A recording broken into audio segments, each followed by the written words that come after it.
Let us look at the provision of Article 26 relating to exchange of information.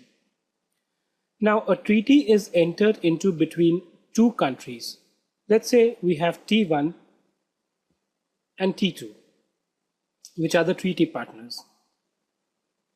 Now, T1, in the assessment that it does to one of its residents or assessee for that matter,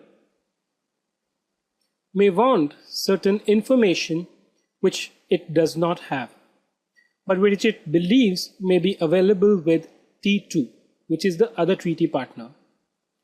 In such a case, Article 26 basically provides what are the forms in which information can be requested, right? Whether it is obligatory for the other treaty partner to provide the information, and if so, what kind of information can be requested, in what cases can the information be requested, what is the obligation of the other contracting state to provide such information, and once this information is shared, what is the responsibility of the country which is asking for the information to maintain its confidentiality or secrecy. Generally, the country asking for the information is referred to as the requesting country, right? And the one which is providing the information is referred to as the requested country. The scope of Article 26 basically deals with to provide additional rules under which information can be exchanged between two contracting states. It assists the contracting state to implement domestic tax laws. Now, this is an interesting point because it is not necessary that when the taxation is to be done under the treaty between two countries, then only they can request information from each other. Even in cases where the intention is to implement the provision of domestic tax laws, Article 26 can be resorted to. It facilitates the application of the treaty. In cases where information might be required under the treaty, it provides that way. And at the same time, one thing which we need to bear in mind is that the existence of criminal activity is not essential to exchange information. As long as certain taxes are due from a person, which are supposed to be recovered by the requesting country, they can seek information, right? There is no requirement that it has to be a criminal case only before the information will be shared. Let us look at Article 28, Paragraph 1 of the India-USA Treaty. And this deals with the obligation to exchange information. The competent authorities of contracting state. So the person who is going to collect and provide the information, or who is going to request the information, has to be the competent authorities of contracting state shall exchange. Now, the use of the word shall indicates that except for certain extraordinary circumstances, if one country requests the information, the other country is under an obligation to exchange such information, right? Shall exchange such information. When we talk about information, okay, including documents, what does information covers?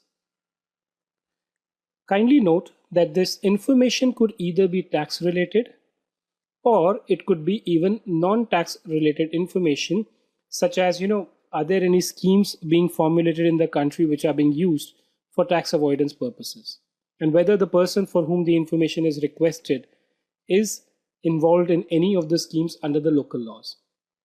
The second thing is the information which is being asked may be available with the requested country either from its own sources, which means the information has been available because there have been certain filings which this person has done, or the information may have actually been collected by them from outside sources, right? But whatever information they have, they can share it. They can even seek certain information under their laws from such a person. And when I say a person could be an individual, it could be a corporate, it could be a firm, anyone, right? Another point is that this person for whom the information is being exchanged may not be involved in any tax dispute or may not be having any tax proceedings under the laws of the requested country, right? So information could be tax or non-tax related. It could be collected by the country from its own sources or from outside, or it may seek certain specific information, right? But what information is to be provided? As is necessary.